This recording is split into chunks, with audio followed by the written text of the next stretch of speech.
तो चैप्टर के स्टार्टिंग में हमें दिखाया जाता है उनको, जो कि बटलर से बोल रहा होता है कि जिसने भी मेरी मॉम की मौत की साजिश रची, मैं उन सबको जानता हूँ। और वो है चेयरमैन ली और कुछ हायर पोजीशन वाले करप्ट ऑफिसर, और सबसे सेंटर में आप है हमारे प्यारे बटलर। और मन में सोचता है कि मैं तुम सबसे घृणा करता हूँ और मैं वादा करता हूँ कि जब भी मैं मरूंगा तुम लोगों को साथ में लेकर मरूंगा। तो उनकी ये सब बातें सुन के बटलर शॉक्ड हो जाता है और सोचता है कि आखिर तुम्हें ये सच्चाई कब पता चली। उसके बाद सोचता है कि मैंने तुम्हारी आंखों में आज जो देखा वो कभी नहीं देखा था। आज तुम्हारे आंखों में साफ साफ हमारे लिए घृणा दिखाई दे रही थी, और आज मुझे जो रियलाइज़ हुआ वो कभी नहीं हुआ था।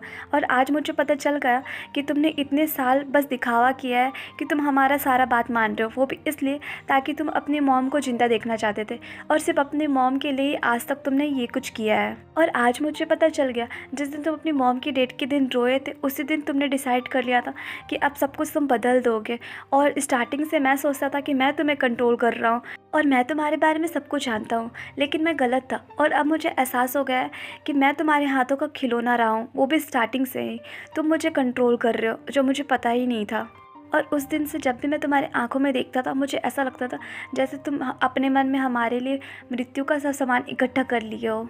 और इसी डर से मैंने सोचा कि मुझे तुम्हारा वीकनेस जल्दी ही पता लगाना पड़ेगा ताकि मैं तुम्हें कंट्रोल कर सकूं। और उस दिन से मैं पूरा ढूंढने लगा कि कुछ तो ऐसा मिल जाए जिससे मैं कंट्रोल कर सकूं, क्योंकि पहले तुम्हारी मॉम थी तो मैं अच्छे से कंट्रोल कर लेता था। अब तो वैसा कोई वीकनेस भी नहीं दिखाई दे रहा है जो तुम्हें कंट्रोल कर सके, इसलिए मुझे जल्द से जल्द पता लगाना पड़ेगा। उसके बाद सीन प्रेजेंट में शिफ्ट होता है और बटलर बोल रहा होता है कि आप सिर्फ एक ही बार बाहर जा सकते हो, लेकिन आपको तुरंत वापस आना होगा। तो उन बोलता है कि ठीक है, ये मैटर नहीं करता कि मेरे को कितना बार बाहर जाना है। उसके बाद बटलर बोलता है कि आप वैसे क्यों बाहर जाना चाहते हैं। तो उन बोलता है कि उस दिन मुझे अंधेरे में एक लाइट दिखाई दिया, वो भी उस गर्ल के आने से, और मुझे वो गर्ल बहुत पसंद है और मैं अपने लाइफ में एक बार और उसका फेस देखना चाहता हूँ। उसके बाद बटलर सोचता है कि पास्ट में जब मुझे उनका सच्चाई पता चला था कि उसका अब कोई वीकनेस नहीं है, तो मैंने बहुत कोशिश किया ढूंढने का, और आखिरकार मुझे उसकी वीकनेस मिल ही गई, एक लड़की जिससे वो प्यार करता था। उसके बाद सीन शिफ्ट होता है और हमें दिखाया जाता है कि उनको, जो कि जेयोंग के घर में बैठी होती है और वो सो रही होती है, तभी वहाँ पे जेयोंग की बहन आ जाती है और बटलर से पूछ रही होती है कि मेरा न्यू हेयर स्टाइल कैसा लग रहा है। तो बटलर बोलता है कि ये आप पे बहुत सूट कर रहा है। तो ये सब आवाज़ सुनकर क्यों का नींद टूट जाता है। तो वो सामने देखती है तो देखती है कि जेयोंग की बहन है, और जेयोंग की बहन का भी नज़र क्यों पे पड़ता है, जिसको देख के सोचती है ये क्या है, ये जेयोंग के घर में आखिर क्या कर रही है। उसके बाद बोलती है जेयोंग कहाँ है और तुम यहाँ पे क्या कर रही हो। तो क्यों बोलती है कि वो अभी सो रहा है क्योंकि अभी सुबह के 4 बज रहे हैं और थोड़ा लेट होगा तो मैं उसे उठा दूंगी जाकर। तो जेयोंग की बहन बोलती है अच्छा। उसके बाद बोलती है कि हमें कभी ना कभी तो अपना इंट्रोडक्शन देना ही था और अभी टाइम आ गया है इंट्रोडक्शन देने का, तो चलो हम लोग बात करते कहीं भी बैठ के। उसके बाद सीन शिफ्ट होता है और ये लोग दोनों डाइनिंग रूम में जाके बैठते हैं और जेयोंग की बहन बोल रही होती है कि मैंने कभी नहीं सोचा था कि मैं तुमसे पहली बार इस तरह से मिलूंगी। वैसे मैंने तुम्हारे बारे में यहाँ वहाँ से बहुत कुछ सुना है, वैसे तुम्हारा नाम क्या था मैं भूल गई। तो क्यों बोलती है कि दाक्युंग। तो जेयोंग की बहन बोलती है हाँ दाक्युंग है तुम्हारा नाम। उसके बाद बोलती है मैं जेयोंग की दीदी हूँ और तुम्हें इतना जल्दी ठीक होते देखकर अच्छा लगा। उसके बाद बोलती कि आई नो तुम मेरे भाई से बहुत क्लोज हो, तो क्या मैं तुम्हें सिस्टर इन लॉ बोल सकती हूँ। उसके बाद बोलती है कि दाक्युंग तुम मुझे कुछ भी बुला सकती हो जिसमें तुमको कंफर्टेबल फील हो रहा है।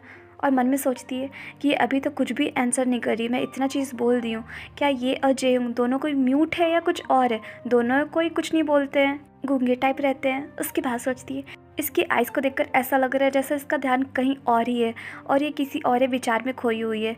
वैसे ये देखकर मुझे नॉर्मल बिल्कुल भी नहीं लग रहा है कि दो मेंटली अनस्टेबल लोग एक साथ एक ही जगह पे रह रहे, वो भी इतने देर से, आखिर यहाँ पे चल क्या रहा है।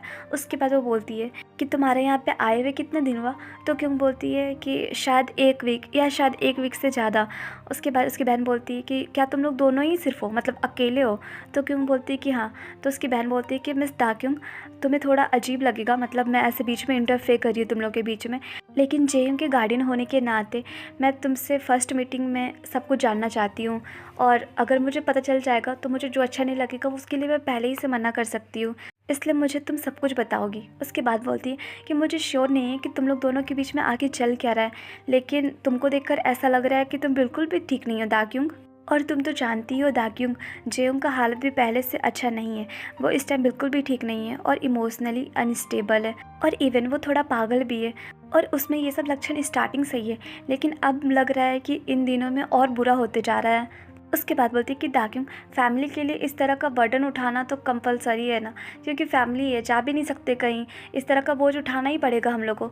लेकिन जब वो बाहर वाला पे ऐसे करेगा तब तो बीच में हम लोग को बोलना पड़ेगा ही ना, फैमिली होने के नाते हम लोग ऐसे तो नहीं देख सकते ना कि उसके कारण कोई बाहर वाला परेशान हो रहा है। उसके बाद बोलती है कि दाक्यूं, तुम ये मत सोचो कि मैं सिर्फ जेहूं की फैमिली हूँ इसलिए तुम मेरे से बात नहीं करोगी, तुम मुझे अपनी फ्रेंड मान लो, अपनी सिस्टर मान लो, और इस नाते तुम मुझसे सब कुछ शेयर कर सकती हो, तुम मुझे सब कुछ बताओ।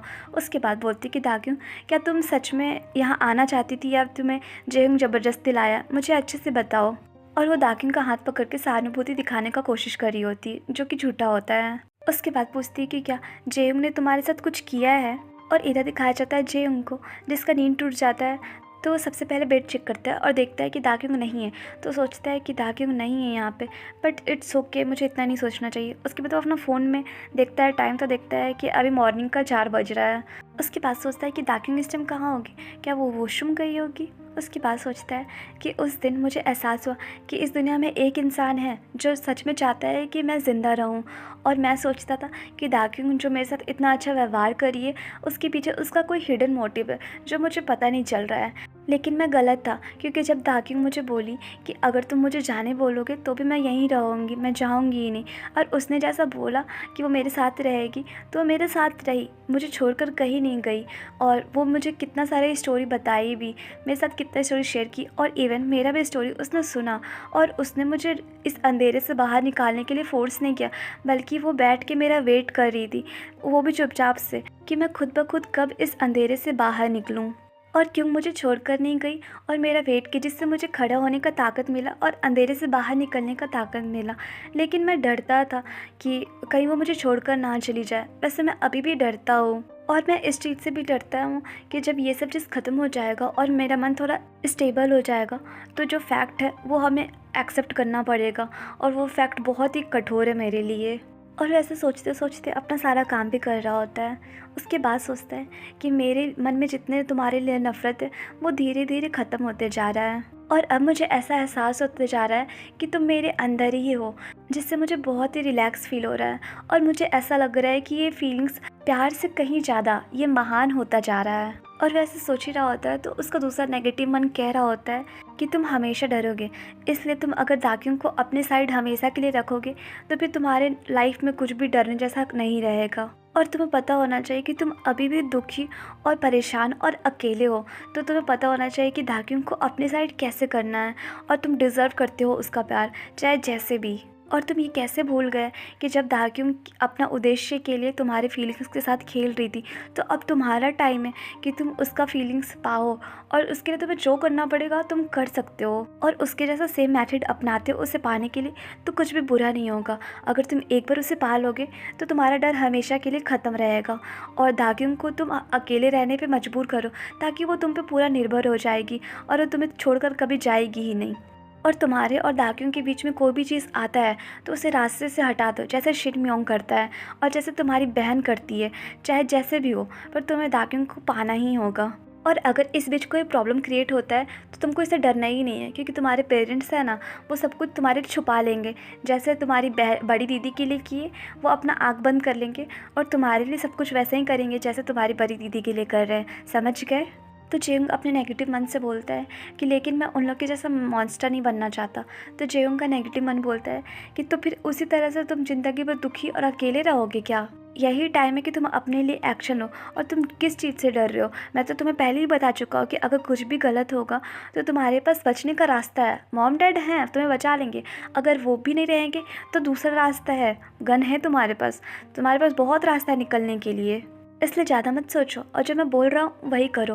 तो जेयोंग सोचता है कि हाँ, ये थोड़ा घिनौना लग रहा है लेकिन ये गलत भी नहीं है। वैसे मुझे लगता है कि मैं अपने आप को पहले से कहीं बेहतर बना रहा हूँ, क्योंकि अभी मेरे लाइफ में कोई भी प्रॉब्लम क्रिएट करने वाला नहीं है, और जो भी प्रॉब्लम क्रिएट करता था मेरी बहन, वो लोग भी अभी शांत है, और इवन दाक्यूंग भी मेरे साइड है।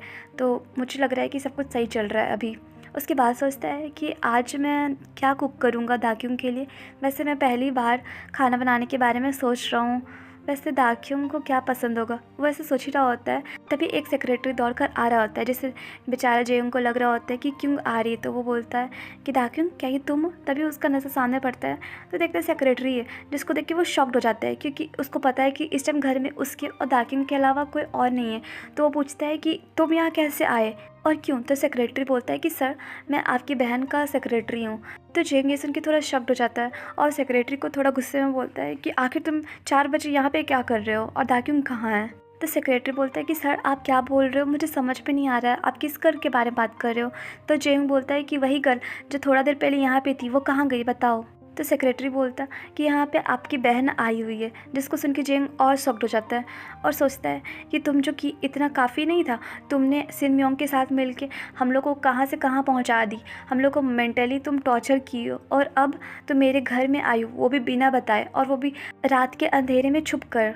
और जेयोंग को ऐसा फील हो रहा था जैसे उसकी बहन क्यों को बेहोशी का इंजेक्शन देकर कहीं और लेकर चली गई है, जिसको सोच के उसको बहुत गुस्सा आता है और सोचता है कि इस दुनिया में एक ही लड़की है जो मेरे साथ है और तुम उसे भी मेरे से दूर करना चाहती हो।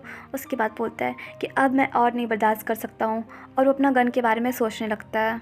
उसके बाद वो सेक्रेटरी से पूछता है कि वो कहाँ है। तो सेक्रेटरी पूछता है कि कौन? तो जेयोंग बोलता है कि मेरी बहन कहाँ है बताओ। तो गाइस, ये चैप्टर यहीं पे एंड हुआ और आप लोग मुझे कमेंट करके सब बताएगा कि अब आपको स्टोरी कैसी लग रही है और आपके अकॉर्डिंग आगे क्या हो सकता है। और प्लीज़ चैनल को लाइक शेयर एंड सब्सक्राइब कीजिए। Bye bye.